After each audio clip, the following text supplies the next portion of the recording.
Episodio 5. El secreto de medianoche que cambió la sangre de Selim. Hay noches que no pertenecen a los vivos. No porque haya fantasmas, sino porque el poder, cuando está asustado, aprende a respirar sin hacer ruido.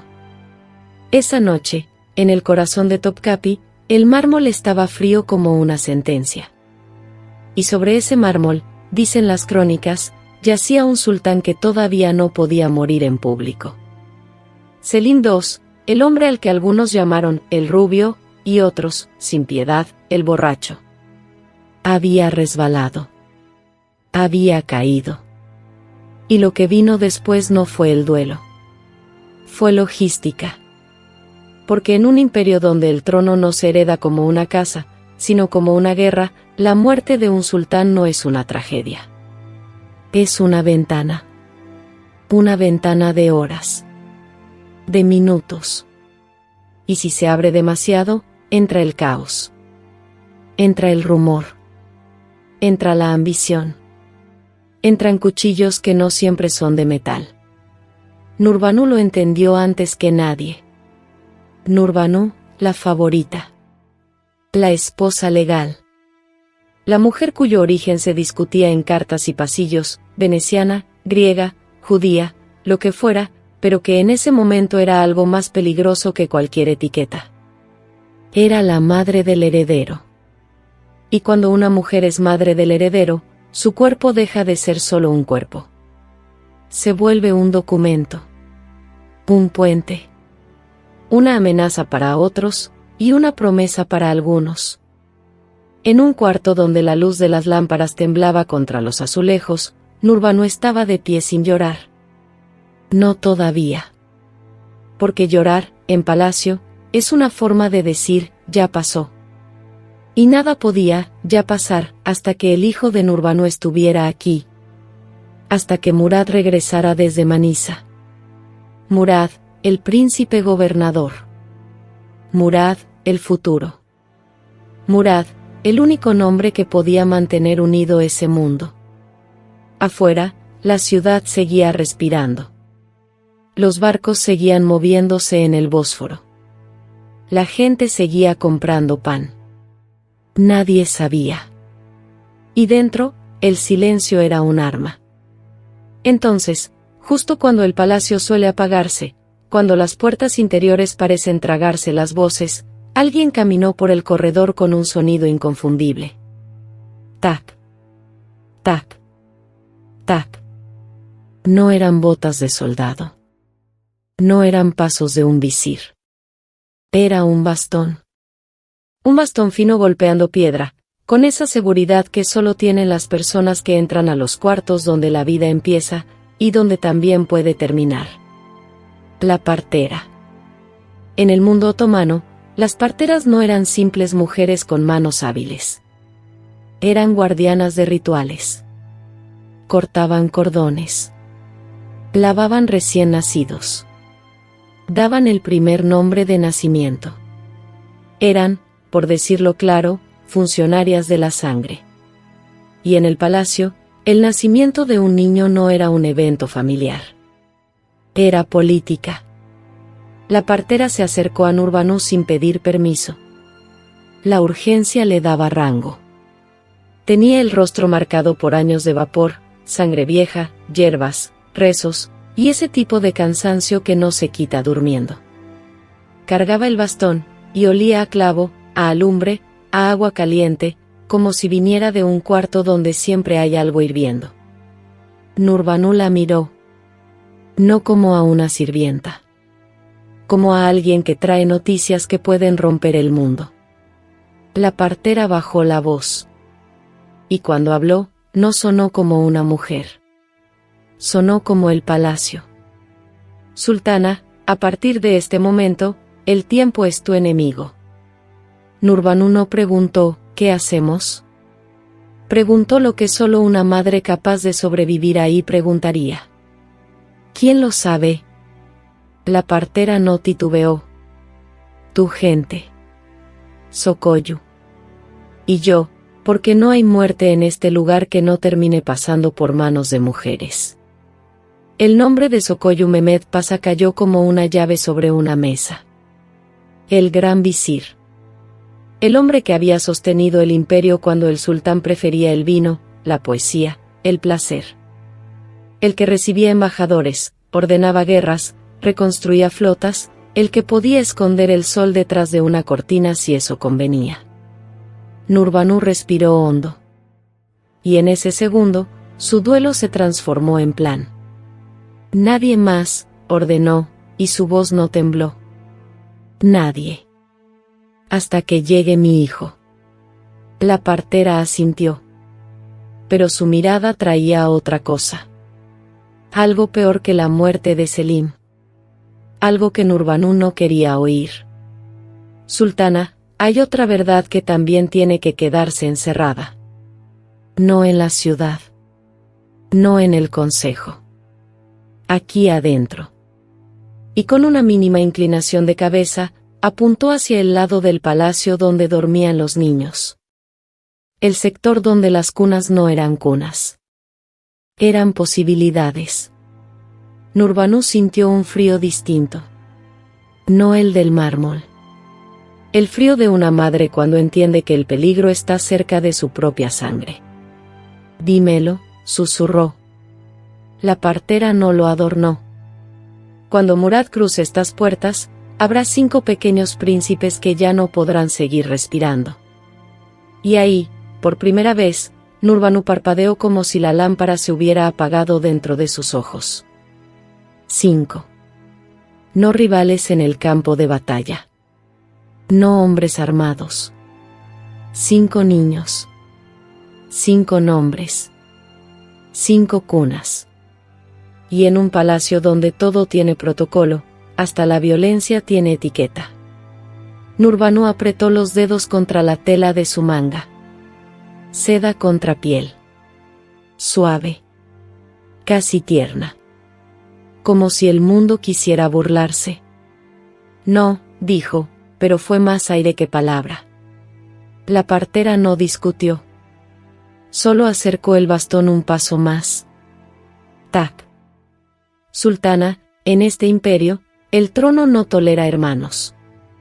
Ese fue el primer golpe real de esa noche. No la caída del sultán. No la muerte. La frase. Porque había una ley no escrita en sangre que muchos conocían, y que algunos, para dormir, preferían no pensar. Un solo sultán. 0 hermanos vivos. Y no era un capricho aislado. Era un sistema. Una idea vieja, justificada con palabras grandes, como si las palabras pudieran limpiar lo que las manos hacen. Orden del mundo. Nismi, Lem. Como si el mundo, para estar ordenado, necesitara cuellos infantiles. Nurbanu giró lentamente hacia la oscuridad del pasillo. Como si pudiera ver, a través de muros, el lugar exacto donde esas 5 vidas dormían sin saber que estaban en la lista de alguien. ¿Cuánto tiempo?, preguntó, y el hecho de que preguntara eso, en lugar de preguntar ¿cómo evitamos esto?, fue el inicio de su transformación. La partera se lo dijo como se dicen las complicaciones en un parto, directo, sin consuelo. El tiempo que tardes en traer a Murad. Y el tiempo que tarde el palacio en decidir que ya no necesita mentirse. Nurbanu entendió. La muerte de Selim tenía que mantenerse viva. No por amor. Por control. Y entonces sucedió algo que, visto desde afuera, sería monstruoso, pero desde adentro era supervivencia. El cuerpo del sultán fue enfriado. Guardado. Conservado como si fuera carne de invierno. Hielo para estirar el secreto. Hielo para estirar el poder. La partera, que había lavado recién nacidos con agua tibia, ahora participaba en lo contrario, mantener un cadáver, presentable, el tiempo suficiente. Y el palacio, que podía construir mezquitas, también podía construir mentiras que duraran 12 días. 12. Días donde una madre gobierna sin corona. 12 días donde el imperio, en realidad, está sostenido por mujeres que cierran bocas y abren puertas solo cuando conviene. Piensa en eso un momento. Mientras la ciudad dormía, el imperio estaba en una sala fría, con una mujer contando horas como si fueran latidos. Y no era la única. Porque, al otro lado del silencio, estaban las madres de esos otros príncipes. Las que no tenían nombre en los libros. Las concubinas que habían aprendido el idioma del palacio a fuerza de obedecer. Mujeres que un día habían sido compradas, regaladas, capturadas o trasladadas, y que aquí adentro habían aprendido que el lujo no era libertad. Era decoración. Ellas también sabían, aunque nadie se los dijera en voz alta, que el destino de sus hijos dependía de una sola cosa. Que Murad llegara. Y que Murad decidiera. La partera caminó con Nurbanu hacia el área de las mujeres, donde la vida cotidiana parecía continuar como una obra de teatro mal actuada. Y ahí, en habitaciones donde olía a leche y a paños calientes, se respiraba otro tipo de miedo. Miedo nuevo. Miedo posparto. Porque el parto, en el palacio, no terminaba cuando el bebé lloraba. Terminaba cuando el bebé seguía vivo lo suficiente como para que alguien lo reconociera, y aún así, eso no garantizaba nada. Había costumbres para proteger a un recién nacido, amuletos con alumbre, comino negro, cuentas azules, dientes de ajo colgados cerca de la cuna, como si el peligro fuera un espíritu nocturno. Pero el verdadero espíritu aquí no era una aparición. Era la sucesión. Había rituales. Había supersticiones. Había rezos. Y aún así, ninguna cuenta azul detiene una orden. En un cuarto, una cuna crujió. El sonido fue pequeño. Inocente. Nurbanu se detuvo. La partera no. Siguió caminando, como quien atraviesa una sala de hospital donde ya vio demasiadas tragedias como para sorprenderse. Y entonces Nurbanu escuchó algo que la quebró sin hacerla llorar. Una nana. Una mujer susurrando una canción para dormir a un niño, demasiado bajito, como si el amor también tuviera que esconderse. Nurbanu entró al cuarto sin anunciarse. Su presencia hizo que el aire cambiara. La mujer que cantaba se congeló. No por respeto. Por miedo. No era miedo a Nurbanu como persona. Era miedo a lo que Nurbanu representaba, el punto más alto de una jerarquía donde la vida de un bebé puede ser un problema administrativo. La madre abrazó al niño más fuerte, como si su cuerpo pudiera servir de escudo. Nurbanu miró esa escena y, por un segundo, vio algo de sí misma en esa mujer. Algo que no quería recordar. Que ella también había sido alguien sin poder, alguna vez. Alguien que entró aquí sin garantías. Pero ese segundo fue corto. La partera se inclinó hacia su oído, como si le recordara la lección más cruel del palacio. No mires demasiado tiempo. Aquí mirar es encariñarse. Y encariñarse es volverse débil. Nurbanu se obligó a seguir caminando. Pasaron junto a otra cuna. Otra.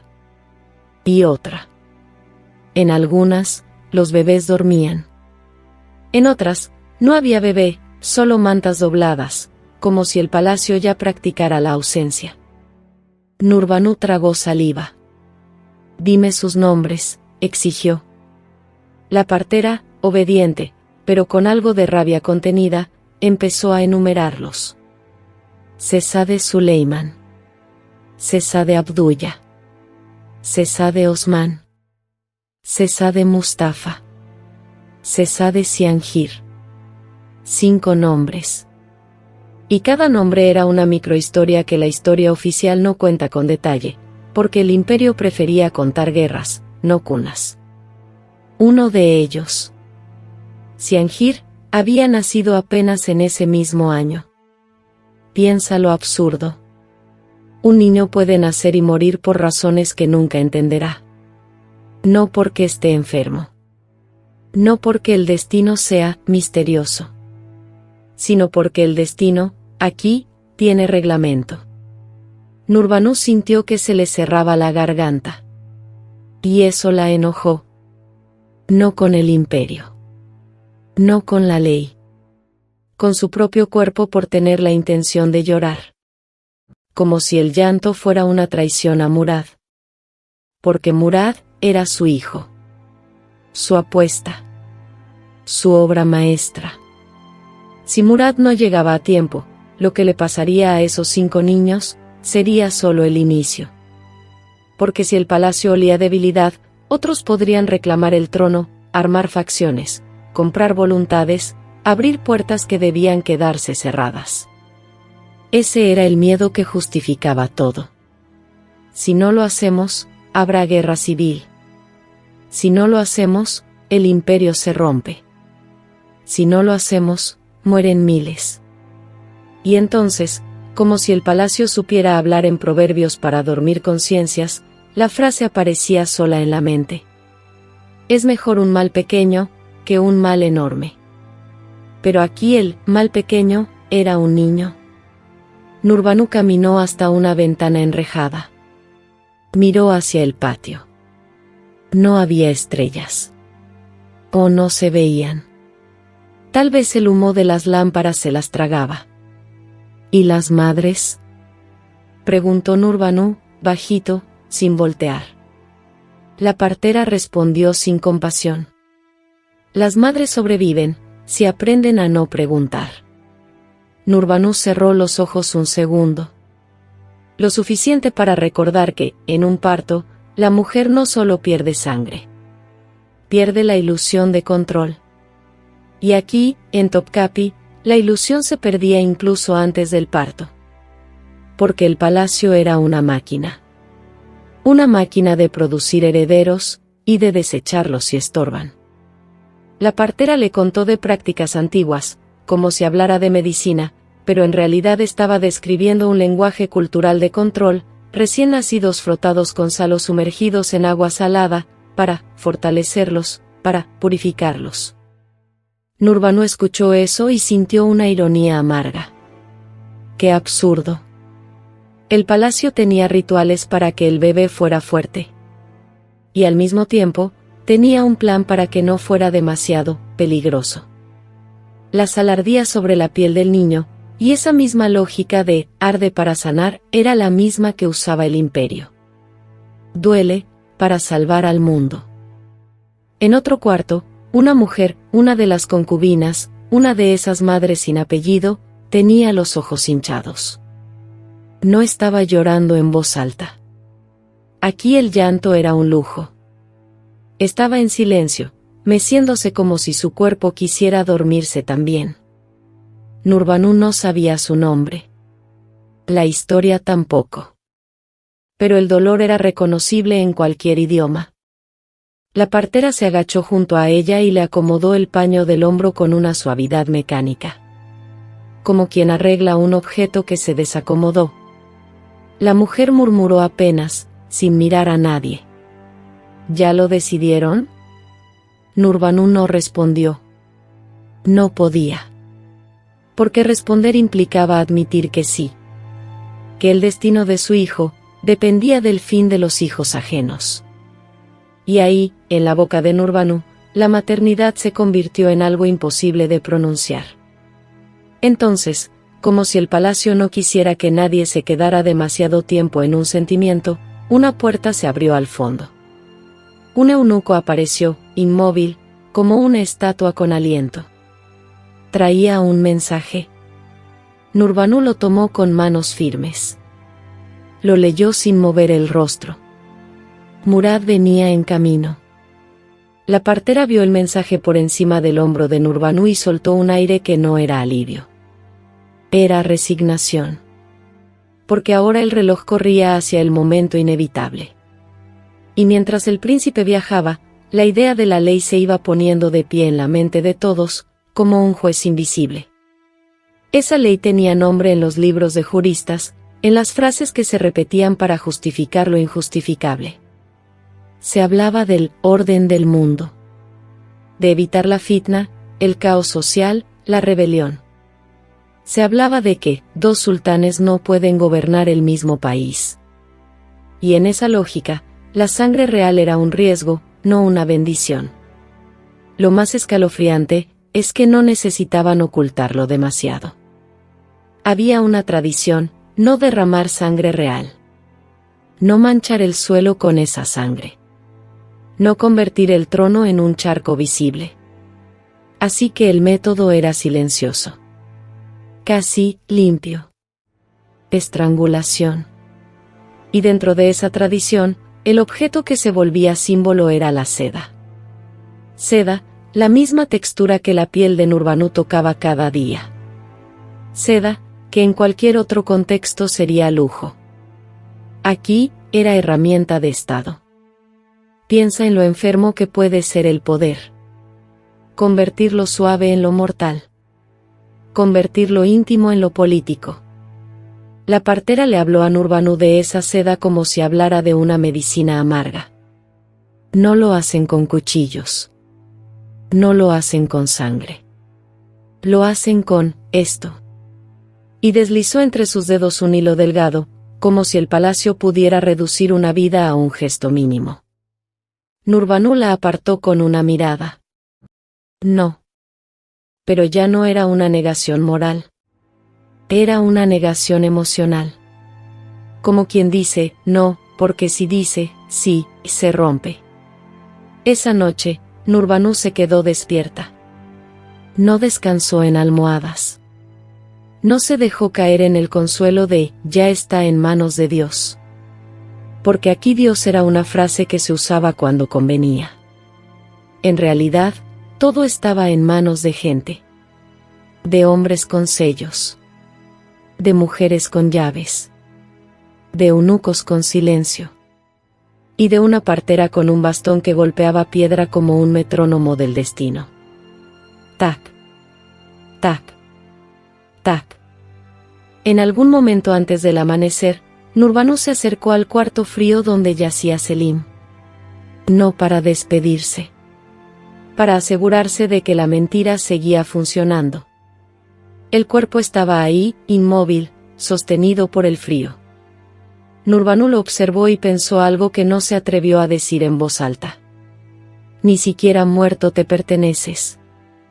Porque un sultán, a un cadáver, era propiedad del Estado. Y Nurbanu, también.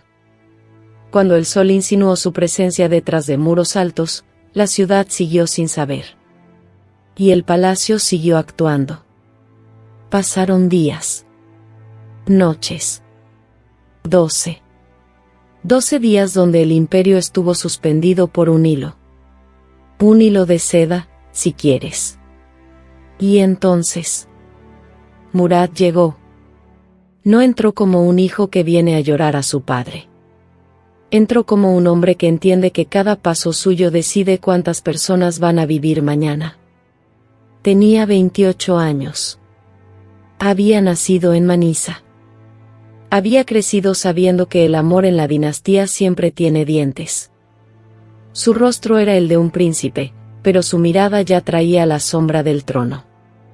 Nurbanu lo recibió sin mostrar debilidad. No corrió. No se colgó de él como madre. Lo miró como se mira a un destino que por fin llega a tiempo.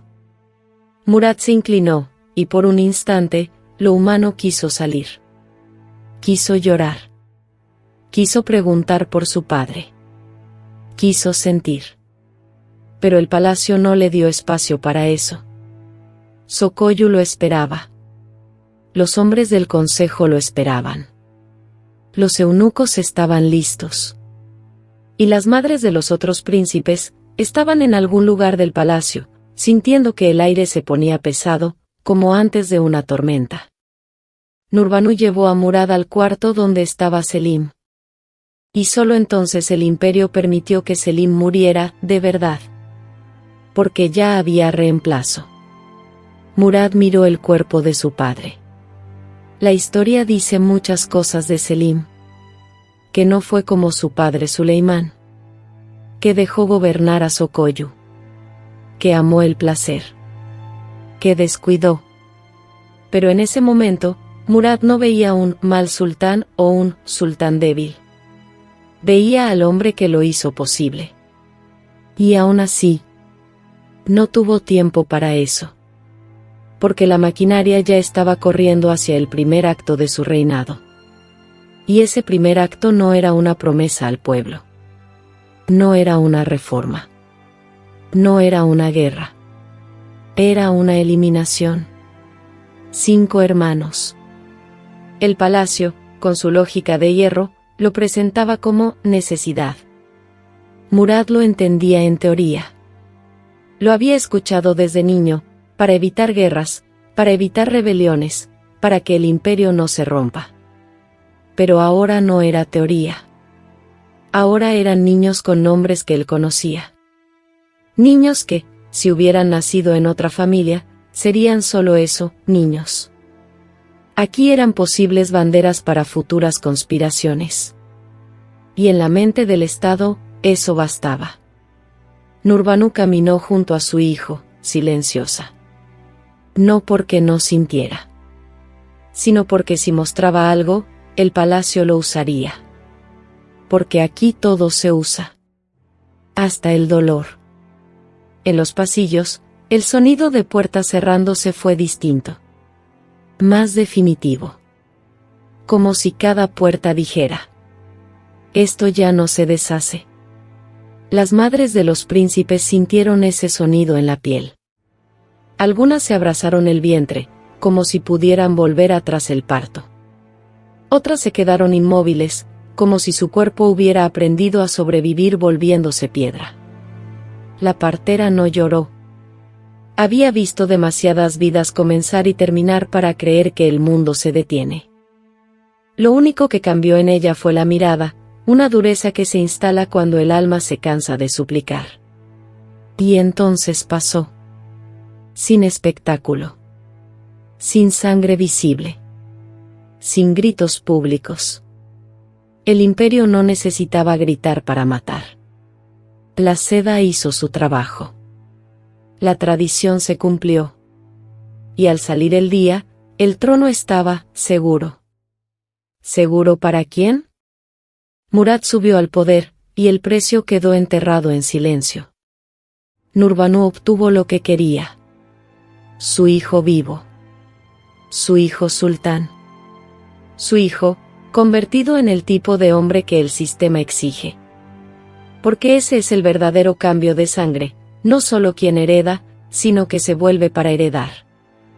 Murad, desde el primer día, aprendió una lección que jamás lo abandonaría.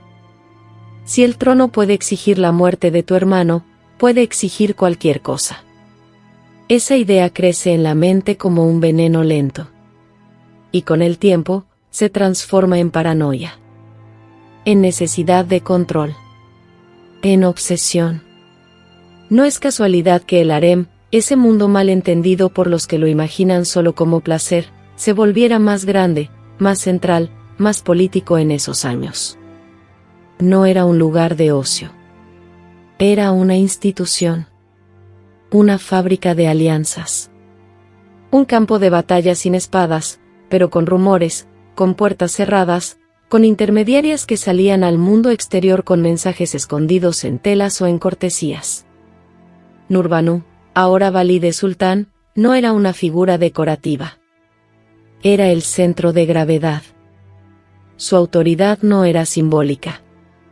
Se medía en dinero, en nombramientos, en quién podía entrar y quién no. En quién vivía cerca del sultán. En quién era exiliada al viejo palacio. En quién tenía voz. Y en ese nuevo orden, Nurbanu hizo lo que el palacio premia. Puso a su gente. Creó un círculo. Reforzó el control. Sokoyu seguía ahí, el gran visir, el hombre que había sido casi el gobernante real bajo Selim, pero bajo Murad las cosas empezaron a cambiar. Porque el poder, cuando entra en manos de un sultán nuevo, también se redistribuye como comida en un banquete. Y los que antes servían, ahora exigen plato. Bajo Murad, las facciones se multiplicaron. la influencia de las mujeres del harem creció. El palacio se volvió más complejo, más lleno de actores, más peligroso. Y en el centro de ese nuevo peligro, había otra mujer. Safiye, la favorita de Murad. La mujer a quien él miraba con una devoción que a Nurbanu le pareció, desde el principio, una amenaza. Porque Nurbanu había visto esto antes. Había visto lo que una favorita puede provocar. Lo que una mujer con acceso íntimo al sultán puede mover. Había visto cómo el amor, en un palacio, no es solo emoción, es influencia. Safiye no era solo una consorte. Era un futuro. Y Nurbanu no compartía futuros. Al principio, el conflicto fue silencioso. Como todo en Topkapi. Miradas. Distribución de habitaciones. ¿Quién es llamada primero? ¿Quién puede hablar mientras el sultán escucha? Pequeñas cosas, que en el palacio son grandes. Porque en un lugar donde no hay libertad, el detalle es territorio. Nurbanu observó a Safiye con la frialdad de quien ya sobrevivió a una guerra y no quiere otra. Pero Safiye no era una mujer hecha para agachar la cabeza. Quería ser más que favorita. Quería ser voz. Quería influir. Y eso, para Nurbanu, era inaceptable. El palacio empezó a llenarse de palabras susurradas. Ella lo controla. Ella lo tiene embrujado. Ella no deja que tome nuevas concubinas. Ella está poniendo al imperio en riesgo. El tema, aparentemente, era íntimo. Sexual. Doméstico. Pero en realidad era sucesión. Porque si Murad se quedaba con una sola mujer, y esa mujer no le daba suficientes hijos, la dinastía se podía sentir vulnerable. Y la vulnerabilidad, en este sistema, se paga con violencia. Así que Nurbanu eligió el arma más antigua y efectiva del palacio. El rumor. Pero no cualquier rumor. Uno que atacara el cuerpo del sultán. Se dijo, y este tipo de acusaciones aparece en relatos de la época, que Safiye usaba brujería, hechicería, magia negra, que lo dejaba impotente, que lo amarraba para impedir que tomara a otras mujeres. ¿Suena absurdo? En un mundo moderno, sí. En un palacio donde las mujeres no tenían acceso a ejércitos ni a tribunales, lo sobrenatural era lenguaje político. Una forma de explicar, acusar, destruir. Y si la acusación pegaba, Safiye podía ser exiliada. Podía ser apartada. Podía perder el centro. El resultado fue brutal en lo personal y estratégico en lo político. Safiye fue enviada al viejo palacio en algún momento de esa crisis. Separada. Humillada. Murad, herido en su orgullo, cedió. Y entonces, Murad tuvo más hijos. Muchos. Como si el palacio hubiera probado que el cuerpo del sultán también era un campo de batalla. Nurbanu, al ver eso, pudo haber sentido triunfo. Pero el triunfo en Topkapi nunca dura limpio.